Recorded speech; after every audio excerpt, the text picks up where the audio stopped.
ओम नमो नारायणा। स्वागत है आपका जगन्नाथ यात्रा रथ कथा में। जगन्नाथ रथ यात्रा का मुख्य उद्देश्य भगवान जगन्नाथ यानी श्री कृष्ण, उनके बड़े भाई बलभद्र और बहन सुभद्रा की अपनी जन्मस्थली या मौसी के घर की वार्षिक यात्रा का स्मरण करना है। यह पर्व जाति धर्म से ऊपर उठकर प्रेम, समानता और ईश्वर के भक्तों के बीच आने का प्रतीक है। यह यात्रा समानता का सबसे बड़ा संदेश देती है। रथ खींचने के समय कोई राजा या रंक नहीं होता, सभी केवल भक्त होते हैं। मान्यता है कि जो भी रथ को छूता है या उसकी रस्सी खींचता है, उसे मोक्ष की प्राप्ति होती है। यह इस बात का प्रतीक है कि भगवान अपने भव्य मंदिर के चार दीवारी से बाहर निकलकर खुद अपने भक्तों के द्वार तक आते हैं और उन्हें दर्शन का सुअवसर देते हैं। कुछ कथाओं के अनुसार यह यात्रा द्वारका में रहकर रहे श्री कृष्ण की वृंदावन के निवासियों यानी गोपी और ग्वालों के प्रति तड़प और प्रेम को भी दर्शाती है। पूरी उड़ीसा की प्रसिद्ध जगन्नाथ रथ यात्रा में 3 दिव्य रथों का उपयोग होता है, जो भगवान जगन्नाथ, उनके बड़े भाई बलभद्र और बहन सुभद्रा के प्रतीक है। इन रथों के नाम और धार्मिक महत्व अलग अलग है। यह तीनों रथों में सबसे ऊंचा और बड़ा होता है। इसके ऊपर लाल और पीले रंग की छतरी होती है, जिसका नाम है नंदी घोष यानी भगवान जगन्नाथ का रथ। यह रथ शक्ति और ब्रह्मांड के स्वामी होने का प्रतीक है। इसे गरुड़ ध्वज भी कहा जाता है। और दूसरा रथ होता है ताल ध्वज यानी भगवान बलभद्र का रथ। यह रथ यात्रा में सबसे आगे चलता है। इसके शीर्ष पर ताड़ के पेड़ का प्रतीक होता है। इसका रंग लाल और हरा या नीला होता है। यह बल, शक्ति और पराक्रम का प्रतीक माना जाता है। और तीसरा रथ होता है दर्पदलन या देवदलन यानी देवी सुभद्रा का रथ। यह तीनों रथों में सबसे छोटा रथ होता है। इससे पद्मध्वज भी कहा जाता है। इसमें लाल और काले रंग के वस्त्रों का उपयोग होता है। यह घमंड का नाश करने वाला और वात्सल्य तथा सुरक्षा का प्रतीक माना जाता है। भगवान जगन्नाथ की रथ यात्रा हर साल आषाढ़ शुक्ल द्वितीया को ओडिशा के पुरी में निकाली जाती है।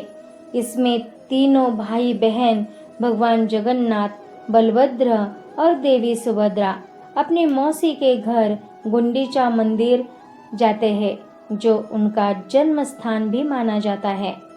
रथ यात्रा की पूरी कहानी और परंपरा आज हम जान लेंगे। ज्येष्ठ मास की पूर्णिमा को 108 कलशों के जल से स्नान करने के बाद भगवान जगन्नाथ बीमार पड़ जाते हैं। उन्हें एकांत में रखा जाता है। इसके बाद आषाढ़ शुक्ल द्वितीया को जब वे स्वस्थ होते हैं, तो तीनों भाई बहन नगर भ्रमण के लिए भव्य रथों, नंदी घोष, तलध्वज और देवदलन पर सवार होकर अपनी मौसी के घर गुंडीचा मंदिर चले जाते हैं। जब भगवान अपनी मौसी के घर 7 दिन तक ठहरते हैं, तो माता लक्ष्मी, जो मुख्य मंदिर में ही रहती है, उनसे रूठ जाती है। यात्रा के 5वें दिन, जिसे हेरा पंचमी कहा जाता है, माता लक्ष्मी पालकी में सवार होकर गुंडीचा मंदिर जाती है और अपनी नाराजगी जताती है। जब भगवान जगन्नाथ उन्हें वापस मुख्य मंदिर चलने का वचन देते हैं, तब माता लक्ष्मी मान जाती है।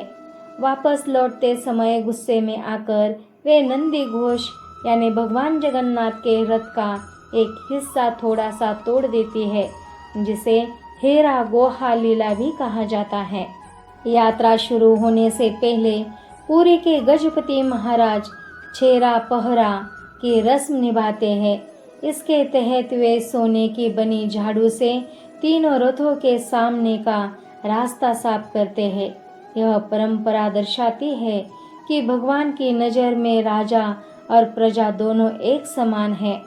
गुंडीचा मंदिर में 7 दिन बिताने के बाद आषाढ़ शुक्ल दशमी को भगवान जगन्नाथ अपने बड़े भाई बलभद्र और बहन सुभद्रा के साथ मुख्य मंदिर लौट आते हैं।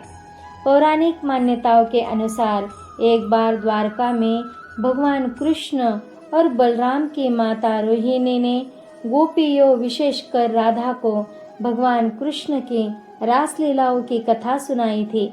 उस समय देवी सुभद्रा को दरवाजे पर पहरा देने के लिए बैठाया गया था। जब कथा में कृष्ण बलराम की लीलाओं का प्रसंग आया तो सुभद्रा इतनी भाव विभोर हुई कि वे वहीं ठहर गई।